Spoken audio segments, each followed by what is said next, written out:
इस कहानी का शीर्षक है विधि का विधान। बहुत समय पहले की बात है। एक ऋषि का आश्रम था। ऋषि मुनि शास्त्रों और वेदों के महान ज्ञाता थे और उनकी ख्याति दूर दूर तक फैली हुई थी। कई लोग अपनी समस्याओं का समाधान पाने के लिए उनके पास आते थे। ऋषि अपने ज्ञान के लिए विख्यात थे और जो भविष्यवाणियाँ वे करते थे वह सत्य साबित होती थी। उनके पास भूत, भविष्य और वर्तमान का अद्भुत ज्ञान था। इसी नगर में घनश्याम नाम का एक धनवान सेठ रहता था, जिसके पास अथाह संपत्ति थी, जिसकी संपन्नता किसी राजा महाराजा से कम नहीं थी। सेठ का आलीशान महल था जिसमें कई नौकर चाकर उसके सेवा में लगे रहते थे।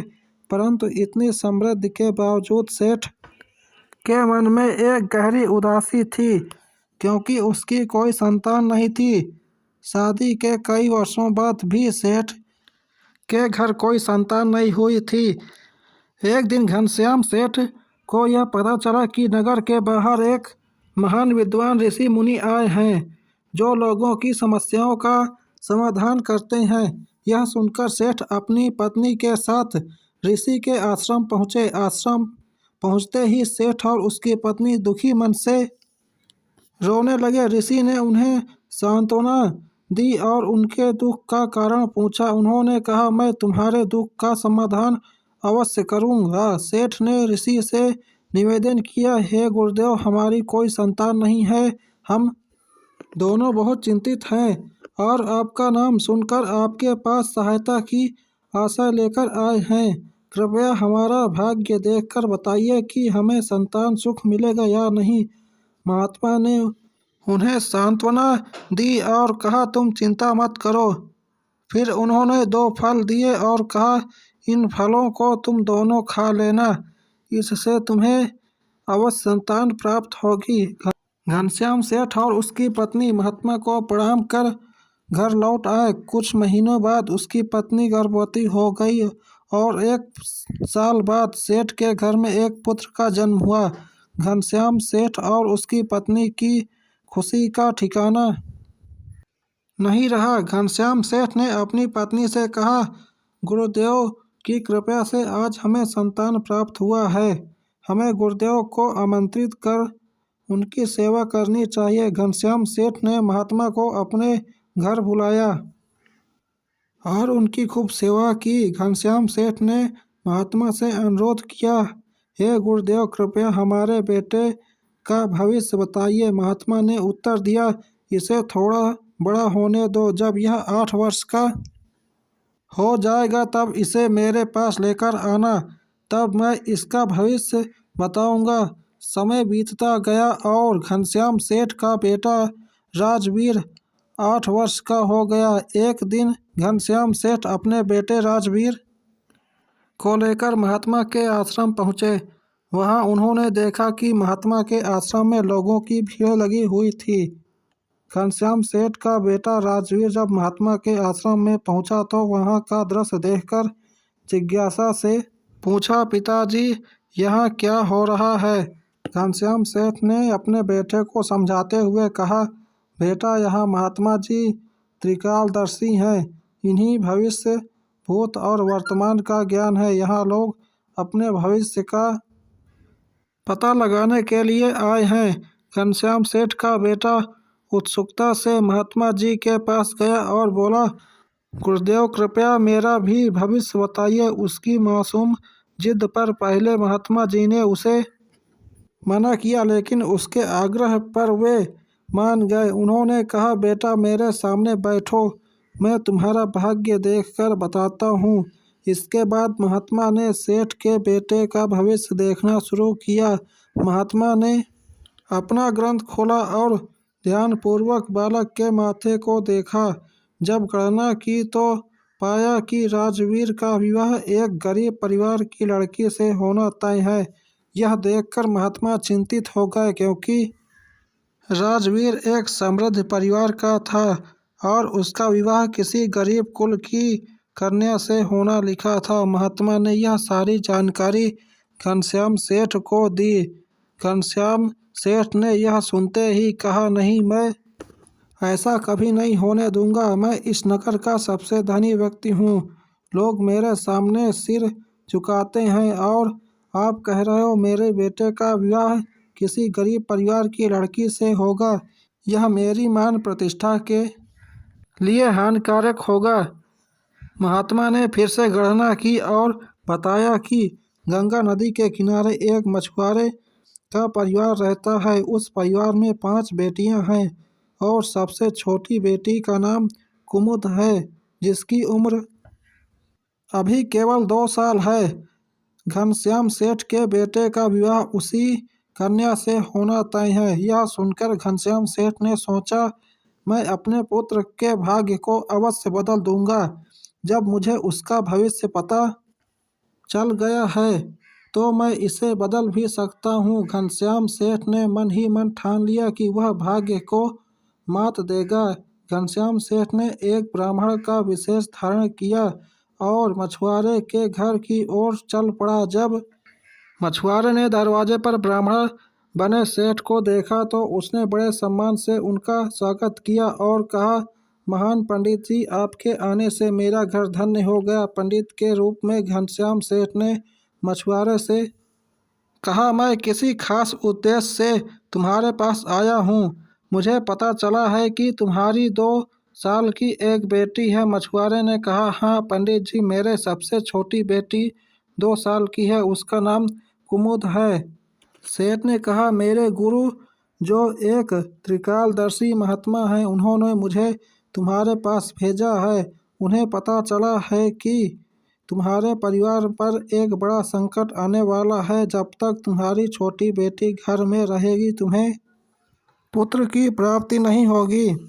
अगर तुम अपने घर में बेटे को खेलने देखना चाहते हो तो अपनी बेटी को घर से दूर करना होगा। मछुआरे ने पंडित की बात सुनकर कहा, पंडित जी, वह अभी एक नन्ही बालिका है, केवल 2 साल की है। मैं उसे इस अवस्था में कैसे छोड़ सकता हूँ। पंडित ने मछुआरे से कहा, अरे मछुआरे, जब मैं तुम्हें यह सब बता सकता हूँ तो तुम्हारी सहायता भी कर सकता हूँ। असल में मेरी कोई संतान नहीं है। तुम ऐसा करो कि अपनी बेटी मुझे दे दो, मैं इसका पालन पोषण करूँगा और जब यह बड़ी हो जाएगी तो मैं इसके लिए एक अच्छा वर ढूंढकर इसका विवाह कर दूंगा। मछुआरा पंडित की बातों में आ गया और पुत्र प्राप्ति की इच्छा में अपनी नवजात बेटी पंडित को सौंप दी। पंडित, जो वास्तव में घनश्याम सेठ था, अंदर ही अंदर बहुत प्रसन्न हुआ। वह तुरंत कन्या को लेकर मछुआरे के घर से चल पड़ा। चलते हुए सेठ सोचने लगा, अगर मैंने इस बच्ची को मार दिया तो मुझ पर बाल हत्या का पाप लगेगा, क्योंकि न मैं इसे एक बक्से में बंद करके गंगा नदी में बहा दूं। इस तरह मैं इससे छुटकारा भी पा लूँगा और मुझे कोई पाप भी नहीं लगेगा। इस विचार से प्रेरित होकर घनश्याम सेठ तेजी से आगे बढ़ा। उसने एक लकड़ी का बक्सा लिया, उसमें बच्ची को रखा और गंगा नदी में बहा दिया। अब घनश्याम सेठ को पूरा विश्वास हो गया कि उसके बेटे का विवाह एक गरीब परिवार की लड़की से नहीं होगा। निश्चिंत होकर वह अपने घर लौट गया। इधर किस्मत का खेल कुछ और ही था। वह बक्सा जिसमें बच्ची थी गंगा में बहता चला जा रहा था। कुछ दूरी पर एक ब्राह्मण गंगा में स्नान कर रहा था। उसने देखा कि एक बक्सा उसकी ओर तैरता आ रहा है। ब्राह्मण ने तुरंत बक्से को पकड़ा और जब उसे खोला तो उसमें एक नन्ही सी बच्ची थी। असल में वह ब्राह्मण निसंतान था और प्रतिदिन गंगा मैया से संतान की प्रार्थना करता था। उसने बच्ची को देखकर सोचा कि गंगा मैया ने उसकी प्रार्थना सुन ली। वह बच्ची को लेकर अपने घर आ गया और अपनी पत्नी को सौंपते हुए कहा, देखो, गंगा मैया ने हमें यह कन्या दी है। आज से यह हमारी बेटी होगी और हम इसका पालन पोषण करेंगे। ब्राह्मण की पत्नी ने कहा, इस बच्ची को गंगा मैया ने दिया है तो हम इसका नाम गंगा ही रखेंगे। ब्राह्मण को भी गंगा नाम बहुत पसंद आया। ब्राह्मण और उसकी पत्नी ने गंगा को पालन पोषण शुरू कर किया। समय बीतता गया और वह गंगा धीरे धीरे बड़ी हो गई। कुछ वर्षों बाद उसकी उम्र विवाह योग्य हो गई।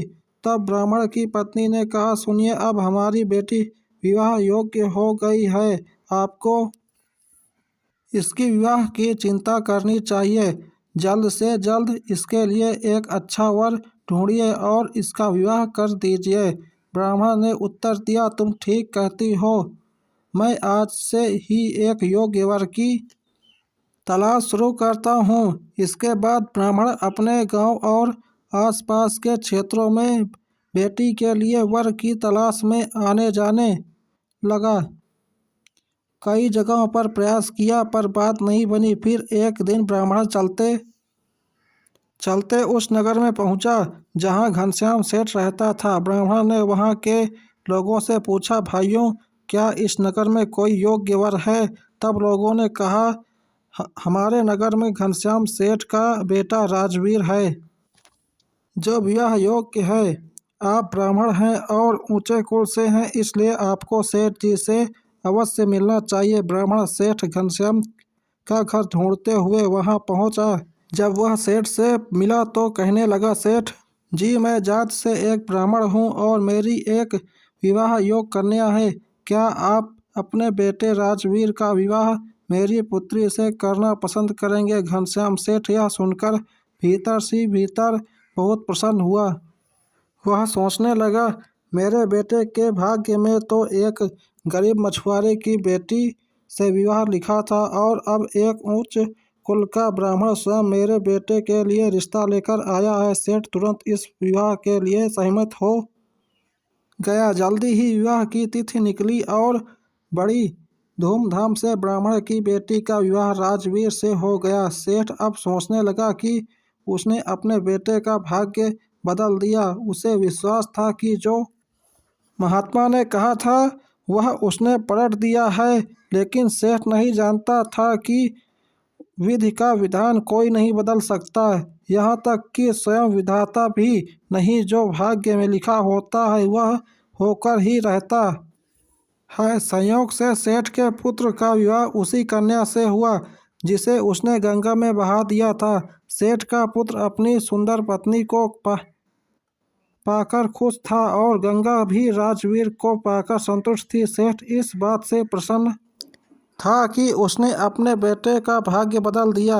विवाह के कुछ समय बाद व्यापार के सिलसिले में घनश्याम सेठ का पुत्र नगर से बाहर चला गया। इस बीच एक दिन घनश्याम सेठ अपनी पुत्रवधू को लेकर महात्मा के आश्रम गया। वहां पहुंचकर उसने गुरुदेव को प्रणाम किया और गर्व से कहने लगा, हे गुरुदेव, मैंने विधि का विधान बदल दिया है। यह सुनकर गुरुदेव हंसने लगे।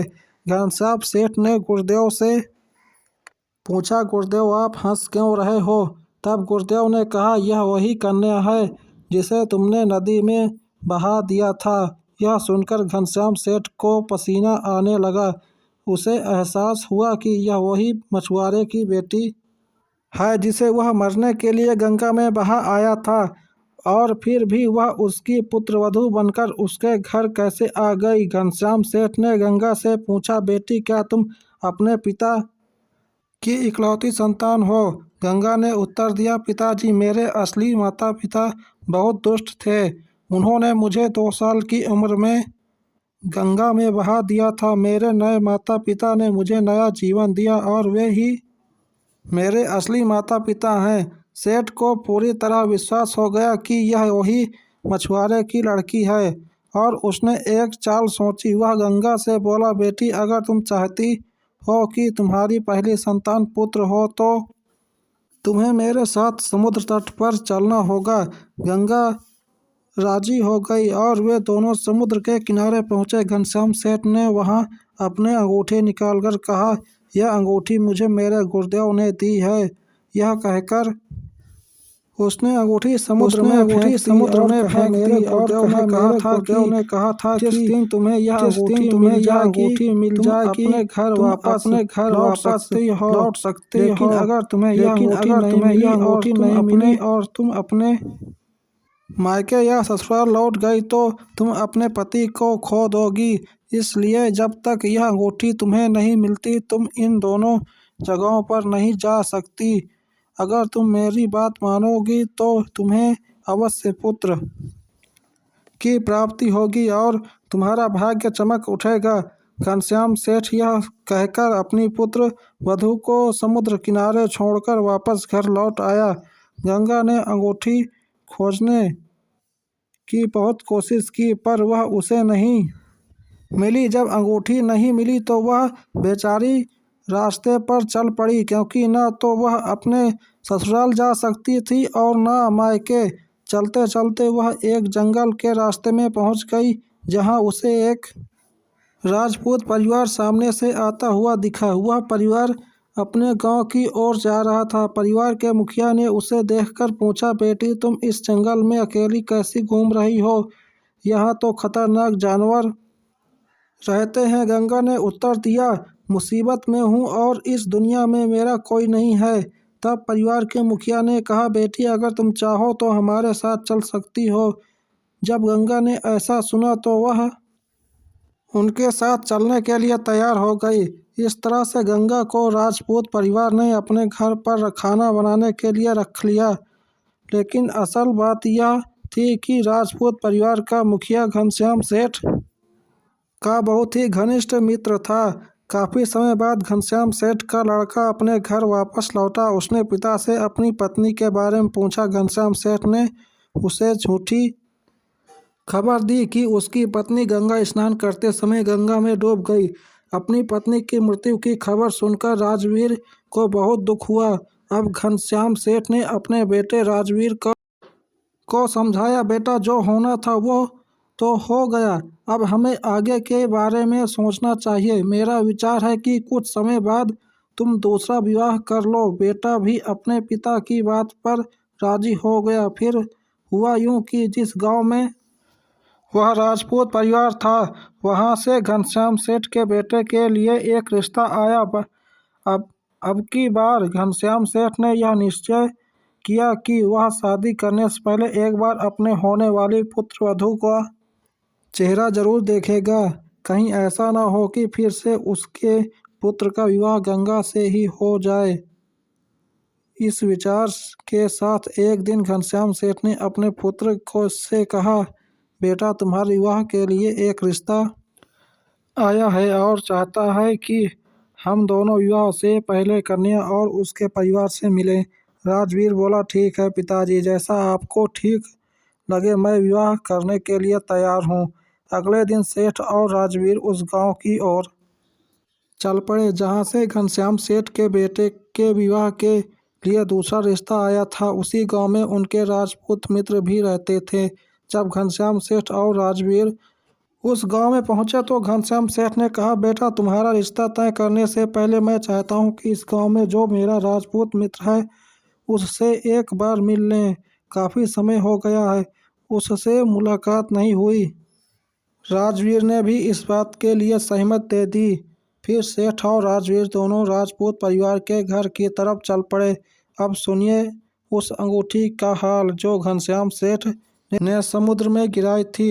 हुआ यूं कि वह अंगूठी समुद्र में तैरती एक मछली ने निगल ली। वह मछली एक मछुआरे के जाल में फंस गई और मछुआरा उसे बेचने के लिए बाजार में ले आया। उधर उसी दिन राजपूत परिवार के मुखिया को मछली खाने की इच्छा हुई। वह बाजार में मछली खरीदने गया और उसने वही मछली खरीदी जिसने घनश्याम सेठ द्वारा गिराई गई अंगूठी को निगला था। मुखिया वह मछली लेकर अपने घर आया और उसने गंगा से कहा, बेटी आज मेरी इच्छा मछली खाने की हो रही है, क्या तुम मछली बना दोगी? गंगा बोली, मैंने आज तक स्वयं कभी मांस नहीं खाया, लेकिन मैं आपके लिए यह अवश्य बना दूंगी। यह कहकर वह मछली को लेकर रसोई घर में चली गई। जैसे ही उसने मछली को काटा तो मछली के पेट से वह अंगूठी निकल आई। गंगा उसे देखकर फौरन पहचान गई कि यह उसके ससुर की अंगूठी है। वह बहुत खुश हुई कि अब उसे अंगूठी मिल गई है। और वह अपने ससुराल वापस जा सकती है। इधर घनश्याम सेठ और राजवीर जब अपने राजपूत मित्र से मिलने के लिए उसके घर पहुंचे तो दोनों मित्र एक दूसरे के गले लग गए। वे दोनों काफ़ी खुश हो रहे थे क्योंकि वह काफ़ी समय के बाद मिले थे। वे सभी बैठकर आपस में बातें करने लगे। रसोई घर में काम कर रही गंगा ने जब अपने पति और अपने ससुर की आवाज़ सुनी तो वह फौरन कमरे में बाहर आ गई जहां वे सभी बातचीत कर रहे थे। अपने ससुर और पति को देखकर गंगा तुरंत उनके पैर छुई। अपने पत्नी को जीवित देखकर राजवीर आश्चर्यचकित रह गया और बोला, पिताजी आपने तो कहा था कि मेरी पत्नी मर चुकी है, लेकिन यह तो जीवित है और मेरे सामने खड़ी है। अपने पुत्र वधू को सही सलामत देखकर घनश्याम सेठ कुछ क्षणों के लिए बिल्कुल शांत हो गया। फिर उसने धीरे से कहा, बेटा मैंने तुमसे झूठ कहा था कि तुम्हारी पत्नी गंगा में डूब गई। असल में यही तुम्हारी पत्नी है। मैंने बहुत प्रयास किया कि भाग्य के लिखे को मिटा सकूं, लेकिन मैं असफल रहा। मैंने इसे सालों पहले गंगा में बहाया था ताकि यह मर जाए, लेकिन विधाता ने इसे बचा लिया। उसने एक गहरी सांस ली और कहा, तुम्हारे भाग्य को बदलने की मैंने बहुत कोशिश की, पर मैं भाग्य से लड़ नहीं सका। मैं नहीं चाहता था कि एक गरीब घर की बेटी मेरी बहू बने, लेकिन अब मैं समझ चुका कि भाग्य की ताकत सबसे बड़ी है। मुझे माफ़ कर दो बेटा। यह सुनकर उसका बेटा कुछ देर तक खामोश रहा। फिर उसने कहा, पिताजी मैं आपसे नाराज़ नहीं हूँ। आपने जो किया वह हमारे भले के लिए किया था, लेकिन अब हमें गंगा को स्वीकार करना होगा। गंगा मेरी पत्नी है और यह हमारे परिवार का हिस्सा है। घनश्याम सेठ ने कहा, अपने बेटे और बहू को गले लगाया और आंसुओं से भरी आंखों से कहा, मैंने जो गलती को उसे अब मैं सुधारना चाहता हूँ। मैं अब उसे पूरी तरह से अपना लूँगा और एक सच्चे ससुर की तरह उसका सम्मान करूँगा। इसके बाद घनश्याम सेठ अपने बेटे और बहू को के साथ अपने घर लौट आया उसने न केवल उन्हें स्वीकार किया बल्कि समाज के सामने भी इस बात को ऐलान किया कि वह अपनी बहू का आदर करेगा। धीरे धीरे घनश्याम सेठ के मन में संदेह की जगह प्रेम ले ली और उसने अपने बहू के प्रति अपने व्यवहार में बदलाव किया। समय के साथ गंगा ने भी परिवार को अपना मान लिया और घर में सभी लोग मिलजुल कर रहने लगे। आज की कहानी यहीं पर समाप्त हुई। यदि वीडियो अच्छा लगे तो लाइक कीजिएगा, चैनल को सब्सक्राइब कीजिएगा, बेल आइकन को प्रेस करके और शेयर जरूर कीजिएगा।